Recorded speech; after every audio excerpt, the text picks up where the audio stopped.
ಪೀರಿಯ ನಾಯಕ್, ಈ 4 ಜನನು ಈ ಬಾಡಿ ಡಿಸ್ಪೋಸಲ್ ಇನ್ವಾಲ್ವ್ ಆಗಿರೋ ನಮಗೆ ಗೊತ್ತಾಗುತ್ತೆ. ಅವಳು ನೇಣು ಹಾಕೋಣದಕ್ಕೆ ಮುಖ್ಯವಾದ ರೀಸನ್ನು ಈ ಯಾರು ರಂಜಿತಾ ಮತ್ತೆ ಸೌಭಾಗ್ಯ ಅವರು ಒಬ್ರಿಗೊಬ್ರ ಬಗ್ಗೆ ಸ್ವಲ್ಪ ಚಾಡಿ ಹೇಳೋದನ್ನ ಈ ಅಪ್ರಾಪ್ತಿ ಅವ್ರು ಮಾಡಿರ್ತಾರೆ. ಆ ವಿಚಾರ ಇವ್ರ ಮುಂದೆ ಅವ್ರಿಗೆ ಹೇಳೋದು, ಅವ್ರ ಮುಂದೆ ಇವ್ರಿಗೆ ಹೇಳೋದು.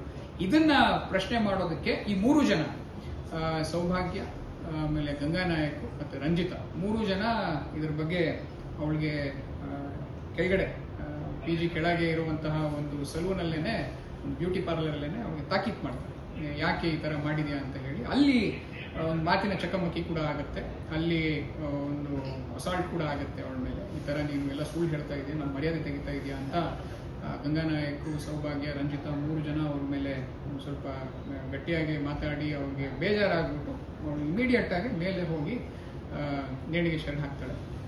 ಇದನ್ನ ತಿಳಿದ ನಂತರ ಇವರು ಪೊಲೀಸ್ಗೆ ಇಂಟಿಮೇಷನ್ ಕೊಡದಲೆ ಬಾಡಿಯನ್ನ ಅವತ್ತು ರಾತ್ರಿ ಈ ಪೀರಿಯ ನಾಯಕನ ಕರೆಸ್ಕೊಂಡು ಒಂದು ಗಾಡಿಯಲ್ಲಿ ಕರ್ಕೊಂಡು ಹೋಗಿ ಸೂಟ್ ಕೇಸಲ್ಲಿ ಬಾಡಿಯನ್ನು ತಗೊಂಡು ಅಲ್ಲಿ ಡಿಸ್ಪೋಸ್ ಮಾಡಿದ್ದಾರೆ. ಸದ್ಯಕ್ಕೆ ನಮಗೆ ಬಾಡಿ ಕಂಟೆಂಟ್ಸ್ ಸಿಕ್ಕಿದೆ, ಅದನ್ನ ನಾವು FSLಗೆ ಕಳಿಸ್ಕೊಟ್ಟಿದ್ದೀವಿ. ಡಾಕ್ಟರ್ ಕೂಡ ಅದನ್ನು ಪರಿಶೀಲನೆಯನ್ನು ಮಾಡಿದ್ದಾರೆ. ಅದರಲ್ಲಿ ಬೇರೆ ಇನ್ನ ಏನು ನಮಗೆ ಎವಿಡೆನ್ಸ್ ಸಿಗುತ್ತೆ ಅದರ ಮೇಲೆ ನಾವು ಮುಂದುವರಿಸ್ತೀವಿ ನಮ್ಮ ಇನ್ವೆಸ್ಟಿಗೇಷನ್. ಇದು ಆಗಿ ಸುಮಾರು 1 ವರ್ಷ ಕಳೆದಿದೆ. ಇದು ಮಿಸ್ಸಿಂಗ್ ಪ್ರಕರಣವನ್ನ ಏನು ನಮ್ಮ ಇನ್ಸ್ಪೆಕ್ಟರ್, DSP ಅವರು ಮತ್ತೆ sub inspector and all staff ಚುರುಕಾಗಿ ಅವರು ಇನ್ವೆಸ್ಟಿಗೇಷನ್ ಮಾಡಿ ಈ ಒಂದು ಸತ್ಯತೆಯನ್ನು ಆಚೆ ತೆಗೆದಿದ್ದಾರೆ. ಇನ್ನೂ ಇನ್ವೆಸ್ಟಿಗೇಷನ್ ಅಲ್ಲಿ ಬಾಕಿ ಇರೋದ್ರಿಂದ ಬೇರೆ ಏನಾದರೂ ಸತ್ಯಾಸತ್ಯತೆಗಳು ಆಚೆ ಬಂದರೆ ಅದನ್ನು ನಾವು ಪರಿಶೀಲನೆ ಮಾಡಿ ಕಾನೂನಾತ್ಮಕ ಕ್ರಮವನ್ನು ತಗೊಂತೀವಿ. ಸರ್, ಅಲ್ಲಿ ಏನೂ ಇಲ್ಲ.